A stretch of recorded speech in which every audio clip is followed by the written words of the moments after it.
Mari kita, mari kita bersatu dalam doa.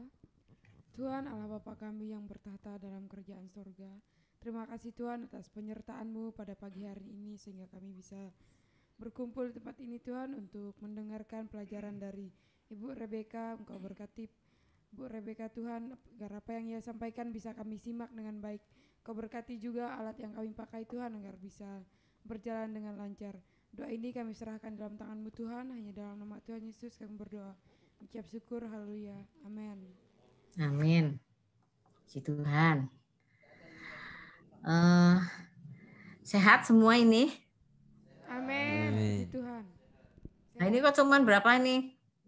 6, 7. Om Eng. Agape dengan Anis pulang kampung lagi persiapkan pernikahan, Bu. Oh iya. Iya tanggal berapa mereka mau menikah ya? 21. Oke, hebat nih. Ya. Kita hari ini, saya sebetulnya sudah mulai belajar bikin Zoom, tapi Zoom kan PowerPoint, tapi saya belum ahli, nanti daripada saya pusing ya. Nanti lagi deh yang itunya PowerPoint-nya ya. Saya belum terlalu ahli ini. Jadi nanti kalau sudah bisa baru saya mau bikin ya. Saya tayangkan di sini. Maaf nih ya, saya benar-benar harus belajar dari nol lagi nih soal laptop dan seterusnya. Oke, saya berharap kalian bisa menyimak ya, walaupun saya nggak pakai PowerPoint segala macam. Nah, hari ini kita akan berbicara soal misteri di balik nama anak Yakub. Ya, anak-anak Yakub. Nanti kita cerita yang lain dulu ya. Nanti kalau catatan kalian kurang lengkap, saya kirim ke WA arti-artinya ya. Oke. Kita tahu bangsa Israel tuh udah ada di dunia ini, bangsa Israel sejak zaman dulu. Ya. Nah, kemudian bangsa Israel itu sebenarnya asalnya dari mana? Coba kita bisa cerita-cerita dulu ya. Bangsa Israel itu asal nama Israel dari mana Israel tuh? Yakub. Oke, Yakub memulai mendapatkan nama Israel itu waktu dia bergumul dengan Tuhan di Peniel, ya. Dan Tuhan mengganti namanya dari Yakub menjadi Israel. Yakub tuh artinya penipu. Kalau Israel tuh aku telah bergumul dengan Tuhan dan aku menang, itu Israel. Keren ya. Makanya kita lihat negara Israel itu sekarang menjadi pusat dari perhatian seluruh dunia. Kalau ada sesuatu di Israel itu pasti nanti berdampak ke sini ya, berdampak kemana-mana gitu ya. Misalnya ada pergumulan tentang keuangan atau di sana ada perang atau ada apa, itu pasti berdampak. Lebih lagi untuk orang Kristen karena orang Israel itu jam waktunya orang Kristen. Ya, mata kita tertuju pada Israel terus karena tanda-tanda kedatangan Yesus segala macam itu berhubungan sekali dengan Israel. Kalau dulu kita belajar soal Daniel, maka kita tahu kata Tuhan, Daniel, ini yang akan terjadi kepada bangsamu. Nah ya, jadi bangsa Israel. Makanya kita semua mata kita itu tertuju pada Israel. Nanti tanda-tandanya ada dari sana ya, kelihatan sekali. Tapi saya mau berbicara juga begini ya. Di dunia saat ini itu ada banyak bencana. Nah, itu tanda-tanda kedatangan Yesus yang kedua kali itu, bencana itu ada terus-menerus ya. Nah, di Indonesia ini berturut-turut kemarin. Nah, ini kalau Kalimantan sebelah mana kemarin yang banjir itu sampai rame? Sekarang banyak tempat, Bu, yang banjir di Kalimantan Selatan kalau nggak salah ada banjir, terus juga daerah Ngabang dekat sini juga ada yang banjir. Pertama kali banjir seperti itu. Oke ya. Kalau kalian dari Singkawang berapa kilo sih? Kemana, Bu? Ke situ, ke tempat kalian di sini dari Singkawang? Setengah jam. Oh, setengah jam. Oke ya. Jadi saya dengar Singkawang itu kayak kota pariwisata ya. Katanya seperti itu, makanannya enak-enak juga ya. Nah, dari Pontianak katanya 4 jam ya dari Pontianak ke Singkawang. Itu juga makanannya enak-enak. Nah, kita lihat ada banjir di Kalimantan, kemudian ada pesawat yang jatuh, kemudian ada Gunung Semeru kemarin meletus, kemudian di Sulawesi juga ada gempa bumi, itu di daerah Mamuju ya, itu daerah Kristen Mamuju ya. Di sana ada sekolah-sekolah Alkitab juga di Mamuju. Saya belum pernah ke Mamuju, tapi saya pergi ke Mamasa ya. Di Mamasa itu sekolah Alkitab juga, di sana ada di Mamasa itu pegunungan, kalau Mamuju itu dekat laut. Nah, jadi kita tahu seperti itu ya, dan ini belum selesai bencana-bencana semuanya. Nah, itu juga salah satu tanda bahwa Yesus akan segera datang. Itu ya, kalau kita baca di Matius 25. Nah, sekarang kita balik lagi ke Israel. Kedatangan Tuhan Yesus yang kedua kali itu berhubungan sekali dengan Israel. Maka kita akan menyelidiki satu bangsa apa sih ini sampai di sedemikian rupa dikasih Tuhan sebagai biji matanya, dan juga malah dia itu menjadi jam waktu buat kita semua. Sebetulnya bukan hanya untuk orang Kristen, tetapi juga untuk dunia ini. Ya. Jadi tanda-tanda yang ada di Israel nanti dan tanda-tanda bencana alam yang ada di dunia ini akan menunjukkan pada kita seberapa dekat kita dengan kedatangan Yesus. Nah, kedatangan Yesus yang kedua kali ini, kalau menurut para pakar, itu sudah sangat dekat. Kita tuh sudah ada di dekat jam 12. Jam 12 itu bencananya ya. Tuhan Yesus datang kedua kali. Bencana untuk orang yang nggak percaya. Kalau kita percaya semua pada Tuhan Yesus, jadi kita pasti selamat. Nah, sekarang kita lihat dulu soal Israel tadi. Jadi Israel itu adalah nama dari Yakub, dan Yakub punya 12 orang anak. Nah, ini 12 orang anak ya. Nah, ke-12 orang anak ini punya nama-nama ya. Kalau istrinya Yakub ada berapa sih? Suaranya aku ini jelas nggak? Jelas Bu. Ya. Oke ya, jadi istri Yakub ada berapa istri Yakub? 2. Terus selain 2 ada lagi apa? Ada uniknya 2 lagi ya. Dari ke-4 orang ini, 4 wanita ini, mereka melahirkan anak-anak buat Yakub, jumlahnya 12. Maka kita tahu ya, di dalam nama-nama anak Yakub ini ada misteri tentang Tuhan Yesus. Kabar baik tentang Tuhan Yesus. Itu kerennya ya, nama-nama ini. Coba kita lihat ya. Kalau kamu baca di kitab Kejadian, nanti kamu nggak usah nulis, nggak apa-apa, nanti aku kirim deh ya. Ini renungannya aku buat untuk jemaat juga hari Minggu kemarin, jadi nanti aku kirim ya. Kamu ingat-ingat aja dulu ya. Kamu mau nulis juga nggak apa-apa, nanti kalau itu diperbaiki di WA-nya ya. Jadi nomor 1 itu namanya Ruben. Ruben itu artinya sesungguhnya Tuhan memperhatikan sengsaraku. Nah, ini Ruben ya. Kemudian Simeon artinya Tuhan yang mendengar. Simeon. Lewi artinya lebih erat. Lewi ya. Kemudian Yehuda, aku bersyukur kepada Tuhan. Kemudian nomor 5, Dan. Ini dilahirkan oleh Bilha. Itu artinya Tuhan memberi keadilan. Terus nomor 6 itu Naftali. Itu pergumulan artinya. Kemudian Gad, itu anak Silpa, artinya beruntung. Asher artinya berbahagia. Isakar artinya upah. Sebulon itu kemuliaan, ini 2 anak dari Lea lagi ya. Kemudian Yusuf, ini baru anak Rahel, itu artinya ditambahkan ke dalam keluarga. Yang ke-12 itu Benyamin, artinya anak kebenaran. Nah, sekarang kita baca nama anak-anak Yakub ini. Kalau dibaca berurutan bunyinya gini ya.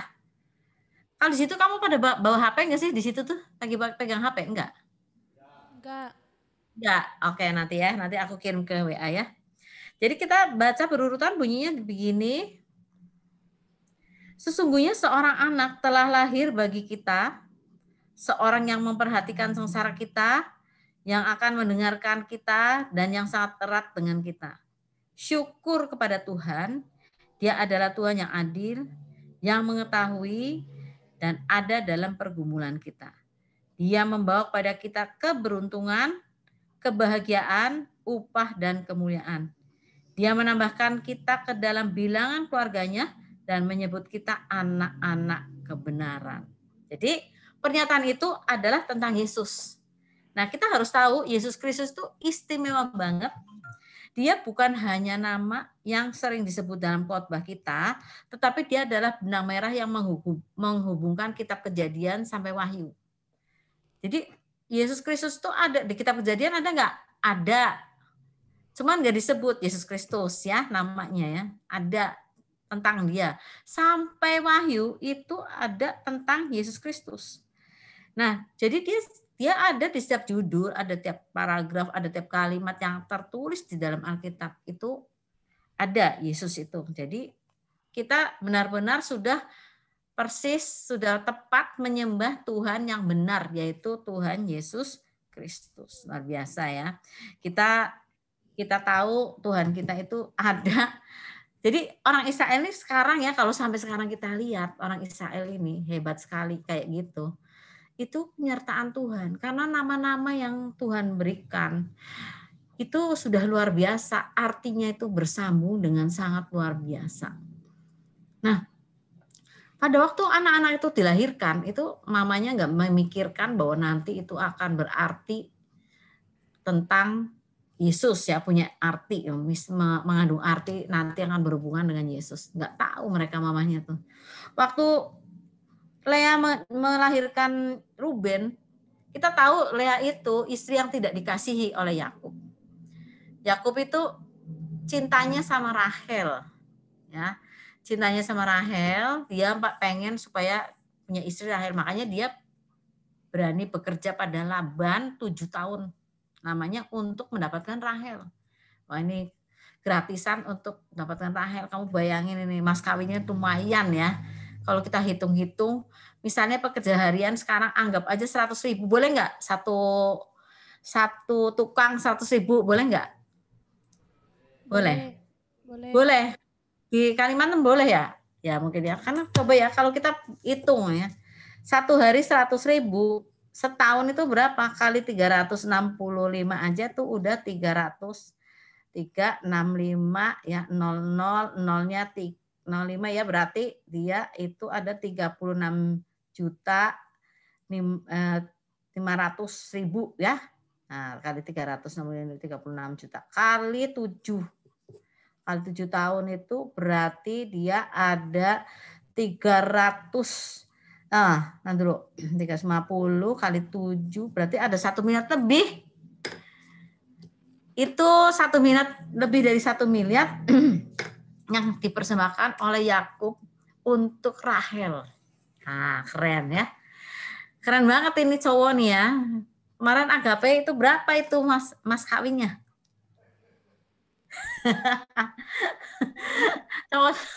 Cowok-cowok tuh kalau menikah pakai mas kawin enggak? Aduh, gitu ya. Mas lagi mahal, Bu.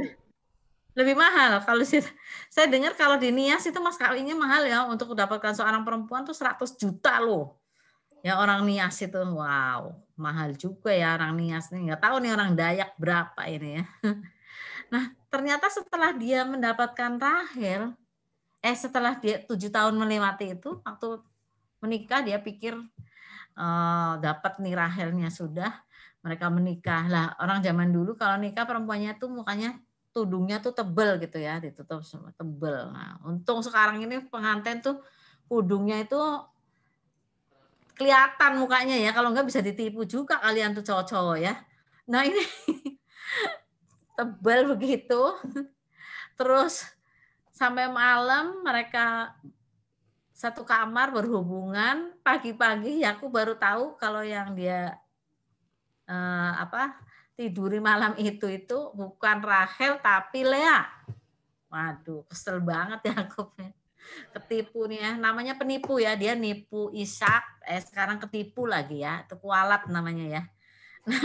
tabur tua itu ya, ketipu dia ya. Nah, begitu itu dia langsung menuju ke ngomong kan sama Laban, gimana ini kan aku mintanya untuk Rahel kok kamu ngasihnya Lea. Kata Laban, wah kalau di sini nggak mungkin ngawinin adiknya dulu, harus kakaknya dulu. Ya udah kamu gini aja, si Laban ini dasar licik juga ya. Kamu kerja 7 tahun lagi buat aku, buat Rahel. Tapi dalam seminggu ini aku berikan Rahel buat kamu. Jadi Yakub setuju. 14 tahun dia kerja buat Rahel. Ampun enggak tuh ya. Nah, jadi seminggu kemudian menikahlah Yakub dengan Rahel. Dapat dia langsung istrinya 2. Nah, ya zaman dulu boleh kamu jangan berangan-angan istri 2 ya. Cowok-cowok di sini istrinya 1 aja ya. Nah, istrinya 2. Tetapi cinta Yakub itu ada pada Rahel. Ya dia sayangnya sama Rahel. Nah, karena Lea tidak dikasihi, Tuhan membuka rahimnya. Ditulis di Alkitabnya, karena Lea tidak dikasihi, Tuhan membuka rahim Lea dan ia melahirkan seorang anak. Zaman dulu perempuan itu kalau nggak punya anak itu aib. Kalau zaman sekarang beda. Memang waktu menikah udah perjanjian, nggak mau punya anak. Ya, nggak mau punya anak, kejadian. Orang Jepang itu janjian nggak mau punya anak. Makanya sekarang pemerintah Jepang lagi menggalakkan siapa yang mau berumah tangga punya anak, nanti dikasih uang, dikasih rumah. Karena mereka nggak punya generasi sekarang. Lah generasi yang hebat itu orang Indonesia. Diperhitungkan tahun nanti 2040 apa 2050 tuh ya, 2040 apa? 70% orang Indonesia adalah kaum pekerja umurnya 30 sampai 50. Keren kan? Itu pekerja keras itu orang Indonesia tuh. Nanti tahun 2030 apa 2040 saya lupa tuh ya tahunnya. Tapi pokoknya hebat orang Indonesia itu 70% pekerja, saking banyak anak tuh zaman sekarang nih ya. Banyak banget. Orang Jepang nanti tahun 2040 nggak punya generasi. Orang Jerman nggak punya generasi. Dan mereka saat ini lagi diserbu orang muslim, maka mereka membayangkan, mereka sudah memperhitungkan tahun 2040 atau 2030 itu pemerintahnya mungkin muslim. Nah, karena orang Jermannya nggak punya generasi. Yang keren orang Indonesia ya, kamu bangga jadi orang Indonesia. Kamu generasi berikut loh ya, kalian nih ya. Nah, jadi Lea balik lagi tadi, karena dia dapat anak, Rahel lihat, wih kakak saya dapat anak. Kan mereka menikahnya cuma beda seminggu ya, 7 hari. Nah, anak yang pertama, maka Lea senang sekali. Dia bilang sesungguhnya Tuhan memperhatikan sengsaraku. Aku sekarang udah punya anak, berarti nanti suamiku akan lebih menyayangi aku gitu loh. Jadi dia punya anak 1. Nah, dia nggak kepikir bahwa itu nanti akan berhubungan dengan tadi Tuhan Yesus, nggak ada ya. Dia nggak punya pikiran kayak gitu. Kemudian anak kedua Simeon. Wah, Tuhan mendengar nih anak saya udah 2, ya kan, keren. Aduh, Rahel nggak punya anak. Ini persaingan kakak adik, bayangin ya. Nah, persaingan kakak adik ini. Nah, terus Lewi, wah ini lebih erat. Anak ketiga, wah laki-laki semua, keren. Zaman dulu tuh laki-laki juga diperhitungkan lebih ya. Kalau suku Dayak kan laki-lakinya diperhitungkan lebih nggak? Suku Dayak? Enggak, biasa aja. Kalau di Padang sana kan perempuan ya, tapi kalau kita orang Chinese biasanya anak laki-laki juga.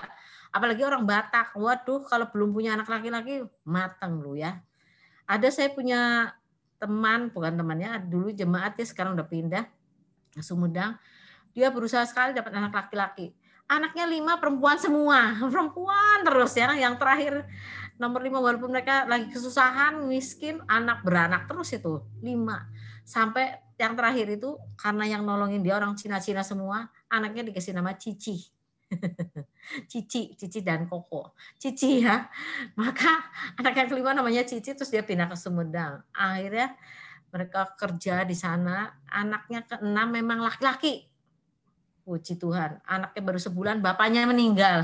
Udahlah, itu ibu itu luar biasa ya, anaknya 5 perempuan, 1 laki-laki. Untuk dapat laki-laki dia beranak terus, karena kita nggak pernah tahu mengandungnya itu anak laki apa perempuan gitu ya. Nah, ini anak laki-laki dilahirkan untuk Yakub. Anak laki-laki dulu sangat berharga, sangat. Nah, kemudian kurang-kurangnya Lea anaknya 4, satu lagi Yehuda. Yehuda dibilangnya aku bersyukur kepada Tuhan.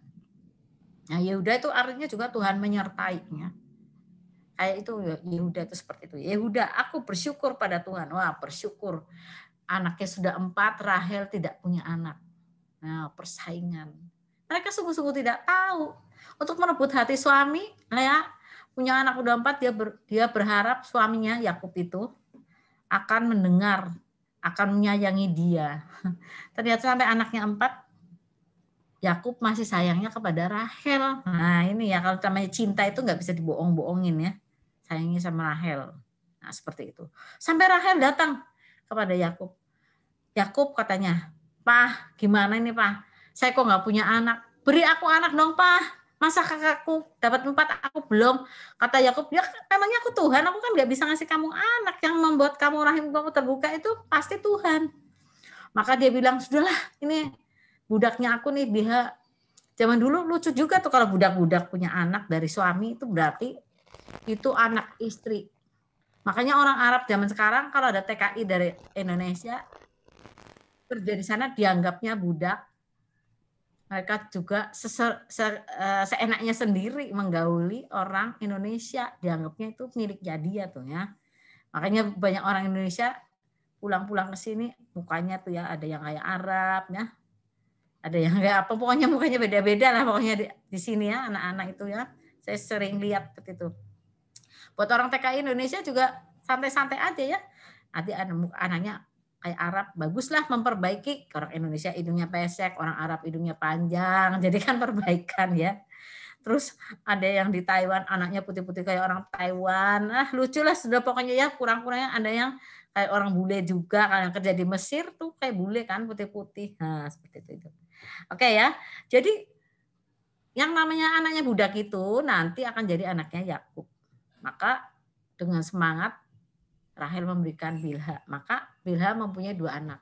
Masih belum punya anak Rahel itu terus. Padahal Yakub lebih sering sama Rahel daripada sama Lea. Setelah itu kakaknya ngelihat Lea itu, wah kok punya anak ini sih. Bilha udah punya anak, wah berarti Rahel udah punya anak. Saya harus kasih juga pembantu saya ini, budak saya, biar nambahin anak saya nggak hamil-hamil lagi sih. Jadi ini pertandingan melahirkan anak. Kalau di Indonesia KB dibilangnya suruh 2. Karena orang Indonesia itu beranak terus, jadi bahaya ya memenuhi Indonesia. KB harus 2 saja. Ini wow, ini paling perlombaan untuk melahirkan anak, banyak anak. Nah, seperti itu. Nah, saya masih ingat di sini ada pesantren terbesar di Asia Tenggara, namanya Al Zaitun. Dulu pekerjanya itu dari Jawa Tengah, Jawa Timur, dan mereka itu disuruh punya anak banyak-banyak. Nanti kalau anaknya 12 mereka dikasih rumah. Wah, ini keren nih. Pemerintah bilang KB, anaknya cuma 2. Mereka nanti kalau anaknya 12 malah dikasih rumah. Maka mereka berlomba untuk dapat anak. Saya lihat ibu-ibu itu gandeng anaknya 1, tangannya 1, gendong di belakang 1, di sini 1 lagi. Waduh, saya masih ingat itu tahun berapa ya? Tahun 2000, sebelum tahun 2000 deh, tahun 1998 mereka belanja 1 rumah, duitnya cuma 10.000 buat ngasih makan tuh anak 4 sama dia sendiri sama suaminya, cukup 10.000 sama beras-berasnya. Keren ya, keren sekali itu ibu, karena anaknya banyak. Nah itu seperti itu ya. Nah jadi kemudian Silpa diberikan kepada Yakub dan dia hamil, punya anak 2 lagi namanya Gad dan Asher. Nah itu anaknya Silpa. Kemudian Tuhan membuka rahim Lea lagi. Lea lagi ini bukan Rahel nih. Dikasih nama anak 2 lagi namanya Isakar dan Sebulen. Setelah Isakar dan Sebulen baru Tuhan membuka rahim Rahel. Anaknya 1 namanya Yusuf. Nah jadi kita ngerti bahwa Yusuf itu sangat dikasih oleh Yakub karena memang dia anak kesayangan. Dia anak dari istri kesayangan Rahel, ya. Nah, seperti itu. Setelah itu Rahel kemudian mempunyai anak lagi 1 namanya Benyamin, kemudian dia meninggal. Ini istri kesayangan meninggal duluan, makanya jangan pilih kasih jadi orang tuh ya. Nah, seperti itu ya. Nah, ini mereka memberi nama pada anak-anak itu tidak tahu bahwa nantinya akan berbicara soal Yesus. Tetapi Tuhan memberikan ilham, memberikan hikmat pada para ibu ini untuk memberikan nama sesuai dengan apa yang sudah dia rancangkan. Sampai arti dari nama anak-anak itu artinya sesungguhnya dari 12 ya, seorang anak telah lahir bagi kita, seorang yang memperhatikan sengsara kita, yang akan mendengarkan kita, dan yang sangat erat dengan kita. Syukur pada Tuhan. Syukur itu tadi bersyukur, aku bersyukur itu Yehuda ya. Syukur pada Tuhan, dia adalah Tuhan yang adil, yang mengetahui dan ada dalam pergumulan kita. Dia membawa pada kita keberuntungan, kebahagiaan, upah dan kemuliaan. Terus nama Yusuf artinya dia menambahkan kita ke dalam bilangan keluarganya dan menyebut kita anak-anak kebenaran. Keren. Tuhan itu memang ajaib ya. Pikirannya tidak bisa diramalkan oleh kita ya, kita nggak bisa tahu apa sih isi pikiran dia. Kalau sekarang banyak orang menentang Tuhan dan tidak mengharapkan Tuhan, itu blow on. Saya bersyukur sekali lagi untuk COVID-19. Karena waktu orang sakit COVID-19 itu mereka takut kan mati. Orang banyak di dunia ini pada takut mati kan. Saya lihat mereka takut mati dan mereka mencari Tuhan yang sejati. Puji Tuhan, ini dia ya panenan besar untuk Indonesia, untuk para gereja dan orang-orang Kristen untuk mendapatkan jiwa-jiwa yang pada ketakutan supaya mereka mendapatkan damai sejahtera dari Tuhan Yesus. Saya dengar orang-orang yang sakit COVID itu memang begitu, mereka takut mati ya. Itu saya punya teman saya jadi bos di Jakarta, dia cerita sama saya bilang gini, kamu masih takut mati? Dia kena COVID bulan Agustus kemarin. Dulu aku enggak, tapi sekarang aku takut. Kok kamu jadi takut kenapa? Kamu enggak tahu rasanya sakit COVID. Dia itu sesak napas loh, aku tuh sesak napas. Tapi sesak napasnya oke. Yang enggak seneng tuh kesepian. Ditinggal sendirian, enggak ada orang, perawatnya enggak ada yang nilik, enggak boleh, sendirian di satu kamar itu selama 3 minggu dia sendirian di ICU, nggak bisa kemana-mana, nggak bisa apa-apa. Aku berdoa, tapi kayaknya Tuhan Yesusnya jauh. Padahal dia orang yang luar biasa ya. Dia bos di Jakarta, tapi dia menyebut dirinya bendahara Tuhan. Keren itu orang, nyebutnya bendahara Tuhan. Nah, jadi dia sangat kesepian. Dia bilang itu yang matinya mungkin aku nggak takut, kalau begitu mati gitu oke lah ya. Tapi kalau harus mengalami keadaan itu sepian dan seterusnya, aduh, itu sudah sangat mengerikan gitu ya. Jadi bersyukur untuk COVID-19, bersyukur untuk setiap malapetaka yang sekarang boleh terjadi. Dengan demikian banyak orang cari Tuhan. Itu buat saya menyenangkan. Bersyukur untuk COVID-19, aku selalu bersyukur. Sekali lagi ya, untuk itu supaya ada live streaming, ada online yang keluar sampai menjangkau desa. Dulu saya sering kali berpikir nih gimana sih caranya menjangkau desa, ujung-ujung desa tuh orang-orang yang kecil-kecil tuh tenaganya seberapa sih orang Kristen ini? Bukan orang-orang kecil, orang-orang yang ada di desa-desa ini ya. Aku sendiri hidupnya di desa, tapi aku juga nggak bisa menjangkau mereka yang ada di pelosok ya. Ini di Haurgulis ini dulu waktu masih kesini ini lebih-lebih ya, sekarang jalannya udah agak bagus ya. Dulu waktu masuk di sini tahun 93, dari depan tuh 16 kilo jalannya lumpur. Wow, keren lah. Mobil aku tuh sampai asnya copot. Wah, sudahlah. Masih ingat aku sama Tahir. Aduh, di tengah-tengah Haurgulis ini mau keluar nggak bisa, asnya copot. Sampai puji Tuhannya asnya copot tuh udah sampai di Pantura tuh. Karena dia melewati batu-batu, lumpur dan seterusnya. Wow, keren sekali nih ya dari Haurgulis. Sekarang mending udah di aspal, tapi pelosok-pelosoknya masih belum. Aku sering berpikir gimana sih menjangkau orang-orang yang di pelosok itu gimana coba. Nah sekarang kita tahu semua orang punya ini HP ya. Aku lihat petani punya HP, keren ya. Lagi bajak sawah itu ada HP-nya dia punya. Sampai orang jualan es punya HP. Oh, apalagi sekarang lebih-lebih zaman online. Maka kita pakai HP aja es sampai di rumah. Terus apalagi jajanan apa sampai rumah, bisa pakai Gojek ya. Semua punya HP. Keren nih orang-orang nih ya. Saya sering kali melihat orang-orang sederhana banget bajunya HP-nya keren-keren, bisa Oppo ya kan, bisa Samsung, wow, Android lagi. Saya kadang-kadang merasa, oh saya kok kalah sih ya sama orang-orang kayak gitu nih, nggak bisa membuat HP ini lebih berguna. Berapa saat yang lalu waktu Linda hidup, saya beli TV yang besar, yang 55 inch ya, karena saya kasihan sama Linda nonton TV-nya kecil jauh-jauh gitu ya kan, nggak ada hiburan, jadi saya beli itu TV yang apa istilahnya, TV apa tuh namanya, smart TV. Walaupun smart TV saya nggak bisa ngapa-ngapain sama TV itu, udah aja saya paling nonton MNC ya, saya beli siaran dari TV kabel MNC dan seterusnya. Paling-paling itu datang anak-anak saya ya, terus ipar saya yang jago komputer, maka TV itu berubah jadi hidup karena mereka itu bisa segala macam masuk ke situ. Lucu sekali, saya sambil lihat, oh TV-nya itu ternyata hebat sekali ya, bisa kesana kesini, keren ya, bisa digituin, bisa diginiin, saya nggak tahu. Nah itu, tapi saya benar-benar saya berpikir, ya ampun ini saya ini apa, karena sambil cekikikan sama teman-teman saya SMP, kita ini orang-orang gatek nih, parah nih. Kalau ada apa-apa manggil cucu, ini gimana sih cucunya, ini gimana sih ini. Cucunya lebih pintar, padahal cucunya umurnya 10 tahun misalnya ya. Malu-maluin emang. Nah misalnya seperti itu. Nah, jadi sekali lagi tentang orang Israel ini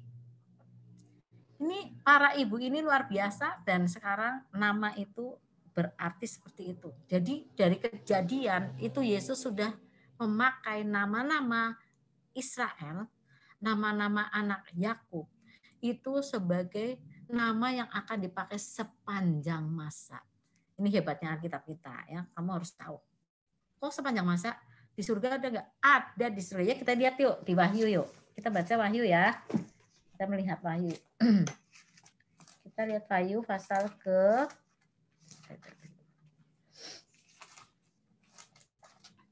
Wahyu pasal yang ke-21.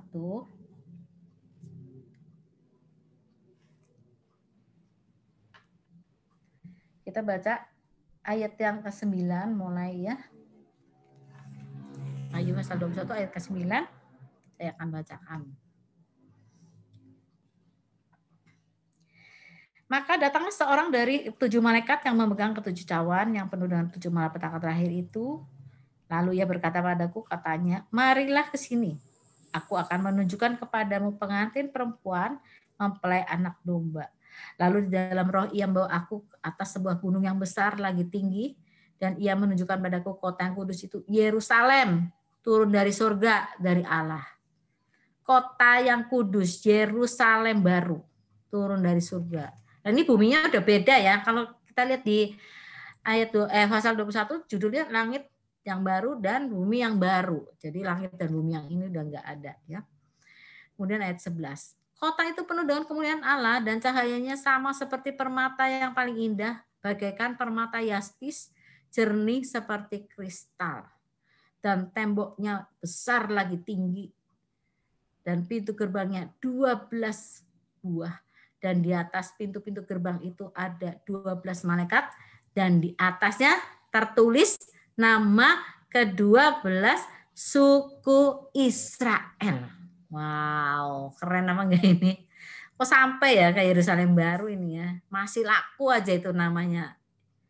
Ke-12 suku Israel itu, ibunya itu si Lea sama Rahel itu bangga banget sih anaknya itu namanya ditulis di pintu gerbang. Bayangin kamu ya, kalau nama kamu ditulis di pintu istana sekarang di Indonesia ini, istananya Pak Jokowi, wah itu keren sekali ya. Pasti mama kamu bangga ya. Pasti itu orang yang hebat, yang namanya sampai tertulis di situ. Ya, sekarang kita tahu nama jalan tuh ada yang misalnya Arif Rahman Hakim, Jenderal Sudirman. Kayaknya di kota-kota di Indonesia itu semua ada yang namanya Jenderal Sudirman. Ini termasuk di saya di kampung juga ini, rumah saya ini di Jalan Jenderal Sudirman ya. Itu kenapa? Karena dia itu pahlawan besar. Walaupun matinya muda gara-gara TBC. Matinya TBC itu kasihan banget tuh Jenderal Sudirman ya. Tapi dia orang yang luar biasa. Patut dikenang sepanjang masa oleh orang Indonesia. Wah, itu nama jalan Jenderal Sudirman. Ada lagi apa? Tamrin. Kalau di Jakarta Muhammad Tamrin. Wow, jalannya lebar banget, keren. Kenapa? Karena dia juga pahlawan ya. Nah, nanti barangkali kamu jadi pahlawan, mungkin kamu jadi nama jalan juga nanti nama kamu ya. Misalnya namanya siapa tuh? Erik. Nah, kapan ada namanya aja Erik. Saya punya teman saya itu namanya Eka Wahyu Kasih. Nah, saya masih dia itu ternyata setelah ketemu ya umur 50 ternyata dia bukan hanya seorang dokter tapi dia doktor. Dia sekolah lagi ambil ekonomi, ambil segala macam. Gelarnya tuh di belakangnya ada berapa? Ada 6 kali. Dokter Eka Wahyu Kasih. Dia punya sekolahan tentang manajemen dan segala macam.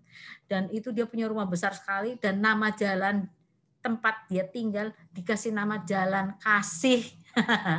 Eka Wahyu Kasih, Jalan Kasih. Keren itu ya nama dia. Saya juga nggak tahu mungkin RT-nya itu yang ngasih ya, apa RW-nya apa camatnya ini Jalan Kasih karena dia sangat berjasa. Teman saya itu. Saya suka ngeliat dia hebat nih anak dulu itu suka ketawa aja. Anak paling bandel kata saya banyak akal dulu ya. Sering ketawaan aja waktu masih kuliah, tapi sekarang dia jadi orang hebat.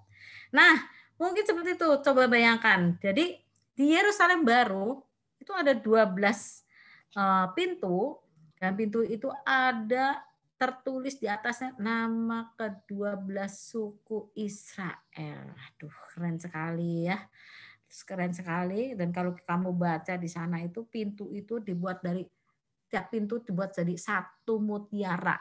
Kamu bayangin mutiara yang kamu ada ini sekarang mutiaranya sebesar apa sih? Kamu pernah tahu mutiara yang paling besar seberapa? Wow, paling taruhnya di sini kan. Nih, ya kan nol, ya kan sini ya. Paling di sini ya. Paling segini ya, paling berapa sih kecil ya? Kamu bayangin ada pintu dibuat dari satu mutiara. Nah, itu mutiara ini ngambil dari mana kurang jelas tuh ya. Saya nggak tahu ya. Belum tahu, saya belum pernah lihat deh. Pintu dibuat dari satu mutiara. Kalau berbagai mutiara mungkin ya mutiara ditempel. Tapi ini satu mutiara bisa jadi satu pintu. Dan dibilang tadi pintunya itu besar lagi tinggi ya. Pintunya itu 12 dan itu besar ya, tinggi. Ya mau malaikat aja kira-kira 2 meteran. Nah, jadi seberapa itu pintunya? Masa pintunya 1,5 meter? Bisa kalau masuk ke situ bisa bungkuk dong ya. Pasti itu tinggi sekali. Kamu bayangkan aja tuh di Yerusalem baru tuh jangan sampai kamu lolos, jangan sampai kamu nggak masuk ke Yerusalem baru ya. Itu kota yang sangat indah sekali. Pintunya 12 dan satu pintu itu dibuat dari satu mutiara. Keren sekali ya. Nah, jadi kota itu penuh dengan kemuliaan Allah. Bagaikan cahayanya sama seperti permata yang paling indah. Bagaikan permata yaspis jernih seperti kristal. Tuh, keren ya. Nah, kita lihat di ayat 13 ya. Di sebelah timur terdapat 3 pintu gerbang. Sebelah utara 3 pintu gerbang. Sebelah selatan 3 pintu gerbang. Sebelah barat 3 pintu gerbang. Dan tembok kota itu mempunyai 12 batu dasar dan di atasnya tertulis ke-12 nama. Ke-12 rasul anak domba. Waduh, ini rasul nih pada ikut juga ya. Jadi dasar itu kotanya itu kubus. Kamu bayangin kubus nggak? Itu loh yang suka buat main-main kubus ya. Yang suka gitu tuh yang suka digini-giniin tuh yang ada merah hijau segala macam. Kubus ya. Jadi kalau sisinya itu dia punya sisi mau panjang, mau lebar, mau dalamnya itu sama ya. Kubus. Nah, kubus ini pintunya karena dia bentuknya kubus, maka ada pintu yang di sebelah barat, ada yang di timur, ada yang utara, ada yang selatan. Pintunya 3 besar-besar ya. Nah, kemudian batunya itu batu dasarnya dibuat dari 12 batu dasar. Kamu bayangin ya. Itu Yerusalem baru itu keren sekali. Batu dasarnya 12 dan tertulis nama ke-12 rasul anak domba. Coba kamu sebutkan rasulnya siapa aja namanya. Terus siapa lagi? Simon. Orang Selot. Oke, siapa lagi? Andreas. Yakobus. Filipus. Terus? Thomas. Terus? Zakeus. Sorry. Bartolomeus. Bartolomeus. Siapa lagi? Yudas. Yudas, ada Yudasnya ada 2 ya. Terus Yudasnya 2 ya. Oke, siapa lagi? Masih lupa? Hah? Matius. Matius. Nah, Dewi. Siapa lagi? Satu ketinggalan kamu tuh nggak nyebut Yohanes loh dari tadi. Padahal nyebut Yakobus tapi nggak nyebut Yohanes. Saya tunggu-tunggu. Kan Yakobus, Yohanes itu kakak adik loh, kasihan banget sih adiknya malah ketinggalan. Gimana sih? Yakobus dan Yohanes ya. Oke ya, jadi mereka itu 12. Tapi kan mati satu kan, bunuh diri, namanya siapa? Yudas Iskariot. Jadi kira-kira batu yang satunya namanya siapa? Siapa? Anaknya siapa?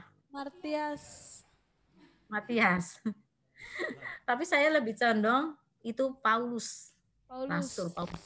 Banyak orang bilang itu Rasul Paulus. Karena begini, kalau Rasul itu yang milih Yesus sendiri. Kalau Matias itu yang milih para rasul. Itu pakai undian, ya. Tapi kalau Paulus, dia dipilih oleh Yesus sendiri. Dia ditangkap di jalan waktu dia menuju ke Damaskus. Jadi dia bertemu dengan Yesus sendiri. Yesus yang milih dia, ya. Kalau saya lebih cenderung Paulus itu namanya, ya. Jadi batu-batu di situ itu, wah, itu keren-keren, namanya 12 rasul batunya. Kalau pintunya ada nama anak Yakub. Wah, kita teruskan ya supaya kamu terheran-heran nih lihat Yerusalem baru ya. Coba kita lihat. Ayat 15. Dan ia yang berkata-kata dan aku mempunyai satu tongkat pengukur dari emas untuk mengukur kota itu serta pintu-pintu gerbangnya dan temboknya. Kota itu bentuknya 4 persegi, panjangnya sama dengan lebarnya. Dan ia mengukur kota itu dengan tongkat itu 12.000 stadia, panjangnya dan lebarnya dan tingginya sama. 12.000 stadia itu seberapa ya? Ada yang tahu nggak? Belum tahu. Lihat dong di kamus Alkitab pada bawah nggak Alkitab. Ayo kita lihat satu stadia itu berapa meter sih? Biar kita pintar ya kalau ada ukuran-ukuran di Alkitab tuh langsung nyontek di kamus ya. Coba kita lihat di stadia itu berapa satu stadia. Nah, coba kita lihat ya. Namanya stadia. Berapa nih? Satu stadia.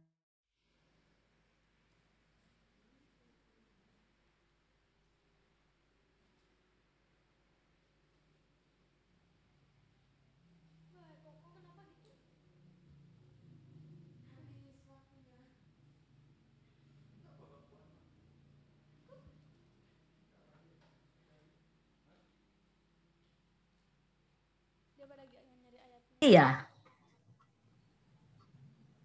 Udah ketemu satu stadia berapa?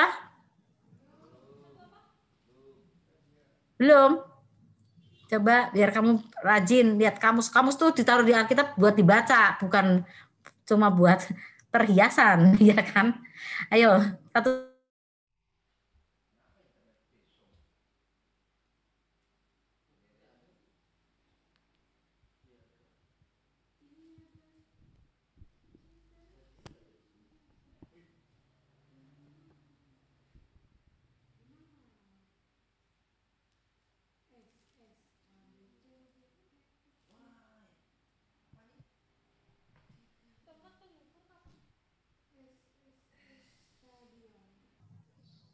Oke, tadi berhenti sebentar ya. Hilang sinyalnya. Iya. Gangguan, Bu. Gangguan. Oke, berapa satu stadia? Enggak dapat, Bu. Masa sih? Carinya di S. Kan kamus tuh ada A, B, C, D, E ya kan? Stadia S. tuh 200 meter, Bu. Nah, 200 200 meter. 200 meter. Sekarang dia ada 12.000 stadia. Jadi berapa itu? Berarti 2.000. Kamu ngitung bisa nggak? 200 meter tuh berapa kilometer?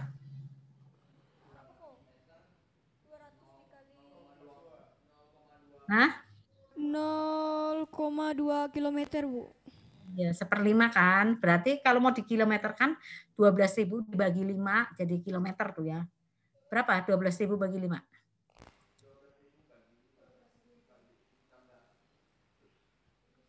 0,2 kali 12.000 berapa? 2.000. Masa gitu aja lu SD-nya lulus enggak ini? Coba. 2.000 lulus. Berapa itu hitungannya? Oke, 0,2 kali 12.000 jadi berapa? Berapa kilo? 2.400.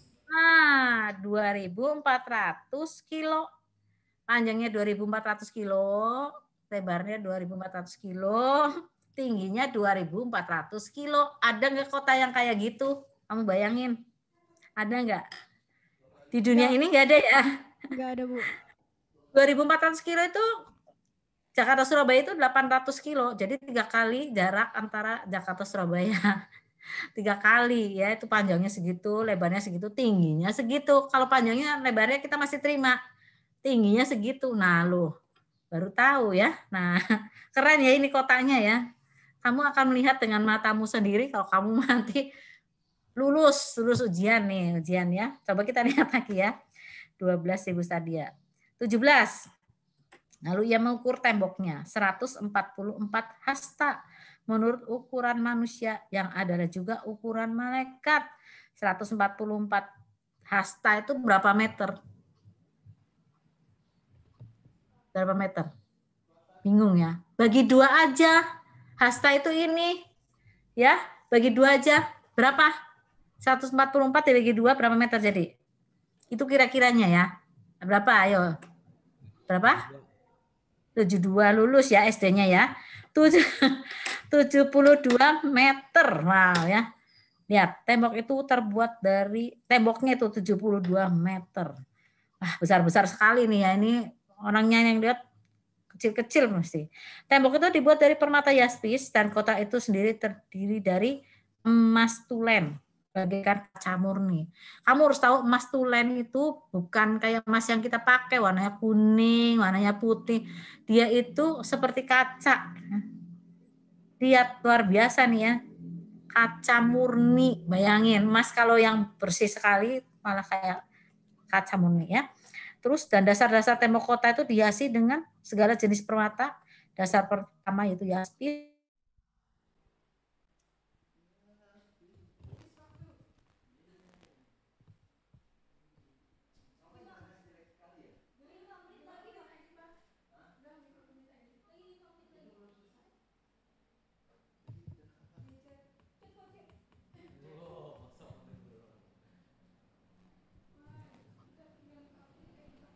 Oke, ada gangguan lagi ya. Ya, Bu. Nanti kamu di Jakarta tuh ada museum benda-benda Alkitab. Nah, nanti saya kirimkan gambarnya ya.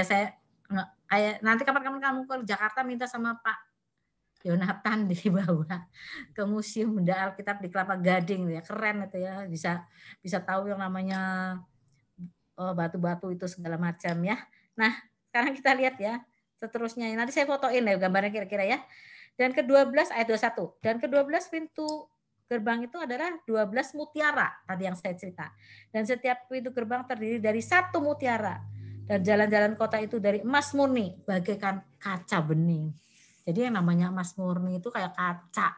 Kalau sekarang kita jalan adanya aspal dan paling-paling itu di semen apa namanya tuh ya semen ya sekarang yang di sini nih ya dicor, maka di surga di Yerusalem baru jalannya itu dari emas tapi emas murni jadi kaca bening. Keren sekali ya. Kita berharap supaya masuk sana. Setuju? Setuju. Nah, itu. Setuju banget ya. Kebayang lah ya itu Yerusalem baru aja itu bentuknya kubus. Saya juga nggak tahu nanti buminya bentuknya kayak apa. Di sini nggak ada ya. Nggak ada tulisannya, jangan tambah-tambahin. Jadi di Alkitab menyebutkan hanya Yerusalem baru. Dan itu ukurannya luar biasa dan sangat indah. Kita lihat dasar dari kota ini adalah batu, tapi bukan batu sembarang batu, tapi batu permata dengan 12 nama rasul. Jadi tiap rasul dapat batu permata. Kita ingat pada waktu orang Israel disuruh oleh Tuhan membuat ini baju untuk imam, maka imam itu membawa sini di dadanya ini ada satu lempengan gini dan ada batu-batu permata ada 12, di situ tertulis nama-nama suku bangsa Israel. Ya. Tapi di sini kita lihat di Yerusalem Baru, batu-batu dasar dari Yerusalem Baru itu adalah nama rasul-rasul. Nah, pintunya di atasnya baru ada nama suku-suku bangsa Israel. Wow, keren ya. Kita lihat bahwa Tuhan itu merencanakan segala sesuatunya itu dari semula sampai akhirnya. Kita sudah benar menyembah Tuhan yang sejati, Tuhan yang benar. Dan sampai kita melepaskan Tuhan yang benar itu dengan menunjukkan dengan percaya kepada pelajaran yang lain selain Kristus. Itu bahaya buat kita. Ya, kalian semua beruntung di sini. Berdoa bersama, saling menguatkan. Kalian ada di situ untuk saling mendukung dan tetap percaya pada Tuhan Yesus. Nah, Tuhan Yesus itu patut dipercayai sangat.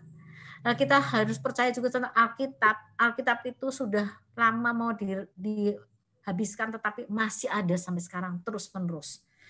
Dari kitab Kejadian sampai Wahyu, itu ada yang bersambung, yaitu nama Yesus di situ.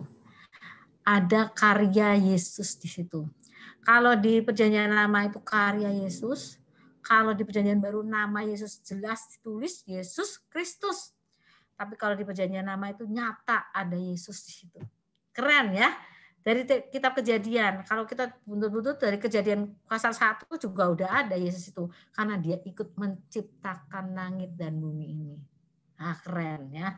Jadi kita tetap tenang dalam waktu seperti saat ini. Kita tidak tahu kapan kita mati, kita tidak tahu. Terus kita caranya mati kita juga nggak tahu nih, ya. Yang naik Sriwijaya itu ada co-pilotnya orang Kristen ya, orang Manado katanya ya.